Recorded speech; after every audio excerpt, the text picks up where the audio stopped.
Infinity. It's a concept that the human mind struggles to fully understand and to visualize its true meaning. It's not just big and endlessly expansive, it's forever. We can try to imagine and create symbols to represent it, but true infinity lies beyond our ability to fully comprehend. And if we try to grasp the size of the cosmos and understand what an infinite universe is, we have to find ways to visualize this idea. But as much as we try, it seems to always slip just beyond our grasp to fully comprehend. One way to try and understand infinity is through the concept of endless counting. No matter how high you count, there's always another number waiting beyond it. But now, turn your mind in the opposite direction. Let's look inwards and focus on the space between two numbers, 1 and 2. We know it's finite because we can count from 1 and arrive at 2. A closed distance and a finite journey. But mathematics tells a different story. Hidden beneath the surface, there are an infinite amount of numbers between 1 and 2. We start at 1.1 and then keep adding an additional 0 after the decimal. Every 0 added creates a new, smaller number, and theoretically you can add an unlimited number of zeros. But how can infinity live inside a boundary that is so clearly finite? The answer isn't just strange. It's a glimpse into the hidden rules that shape reality itself. The universe has a fundamental minimum size, a pixel of reality. You cannot continue to divide space infinitely beyond this point. We have arrived at Planck length, the smallest possible unit of measure in our physical universe. Planck length is about 1.616 millionths of a billionth of a billionth of a billionth of a billionth of a meter. It's the scale at which quantum mechanics and gravity both become so intense that our ideas of space and time break down. You cannot slice space-time any smaller. Below the Planck length, space ceases to be smooth and flowing. At this smallest possible size, space may shatter into discrete, indivisible grains. Reality itself may be pixelated, like a vast cosmic painting where the brushstrokes are too small for us to see. At this scale, the idea of a smooth, continuous universe dissolves. Not because we lack the tools to probe deeper, but because there is no deeper.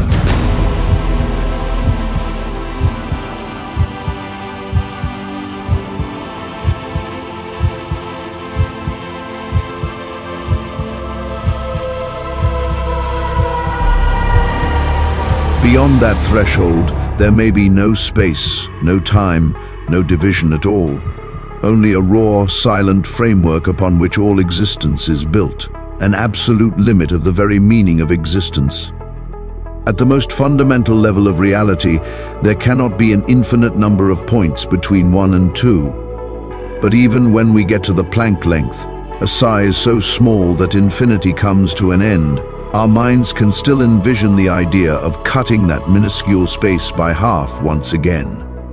Our minds accept the idea of infinity, given the concept of continually cutting something in half.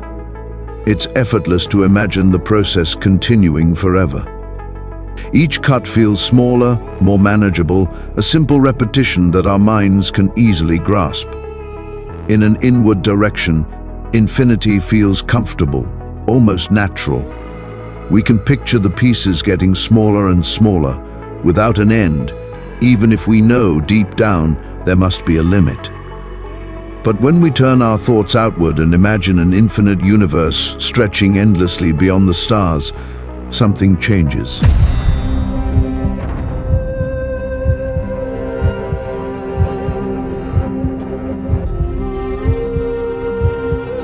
We search for an edge, for a boundary, for some kind of final wall where existence and our universe stops.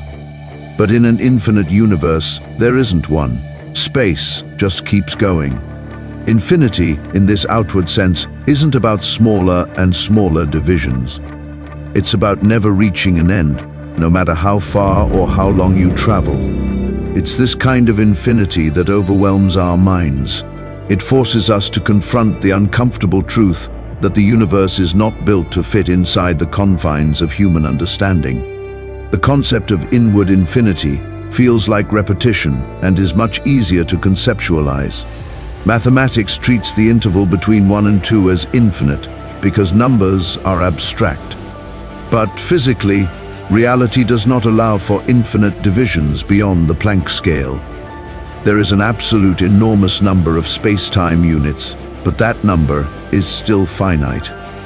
On the other hand, outward infinity feels like a loss of control within our minds, unable to fully grasp the concept of forever. If the universe is truly infinite, it means that no matter how far we travel, there will always be more space stretching endlessly all around us. No matter where we are in the universe, we will always be at the center.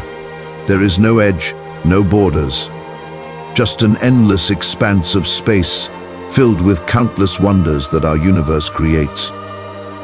Light travels at about 300,000 kilometers every second and can circle the Earth 7 times. And yet, even at light speed, it would take over 4 years to reach the nearest star beyond our Sun.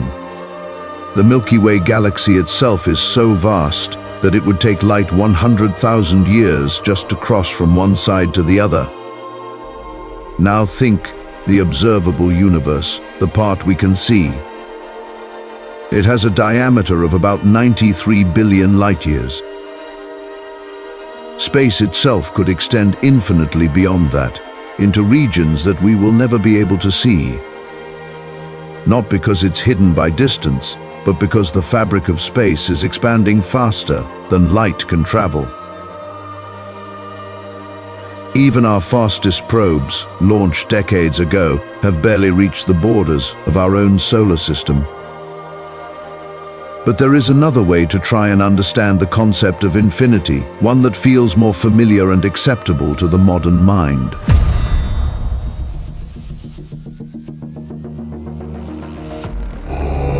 A video game is an endless sprawling map full of digitally manufactured mountains, oceans, forests, and cities. And if you look closer at how the game creates the scenes that you see, you discover something fascinating. The entire world isn't created all at once. Instead, the game only generates the areas where the player actually goes. The universe inside the video can continue forever by simply creating new digital scenes as needed. In this way, we can conceptualize an endless digital world that can continue for infinity. The universe inside the video can continue forever by simply creating new digital scenes as needed. In this way, we can conceptualize an endless digital world that can continue for infinity. The world beyond your sight simply doesn't exist beyond what you can see. It's created on demand, procedurally, as you explore it. In this scenario, we can envision infinity because we can imagine a digital world being created endlessly forever as we move deeper into it. Imagine this same concept on a cosmic scale.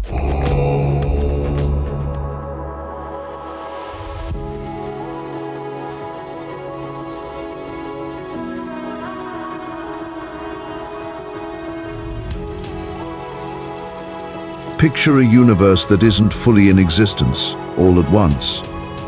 A universe that creates new regions of space as you venture farther into it, just as it would be created within a digital universe. Space isn't literally generated by observation, but quantum mechanics suggests that reality may not be fully solid. Probabilities and possibilities fill the gaps until events occur. In this sense, the universe could behave like a sophisticated video game at the quantum level. No matter how far we travel, a new part of the universe stretches before us. This way of imagining an infinite universe captures something important about our concept of infinity. In a game, you can't ever reach the edge, not because it's forbidden, but because the very act of moving forward creates more path to walk on. Similarly, in an infinite universe, there's no end wall to crash into. There's no final point where the stars stop and the darkness begins. The universe may continue unfolding forever, for infinity. But infinity isn't a number. It's the idea that there is always another star, another galaxy, another layer of reality waiting just beyond what we can see. It's a behavior. It's the act of never reaching a limit. It's the dream that the universe might be as endless as our imagination. Maybe the best way to understand infinity isn't to imagine a place we can reach, but a journey that never comes to an end. A journey where every step reveals new wonders, where every discovery opens new mysteries, where the horizon always stays just out of reach, beckoning us onward through an endless, unfinished cosmos. I'd like to thank you for exploring the concept of infinity with us, and I invite you back for our next episode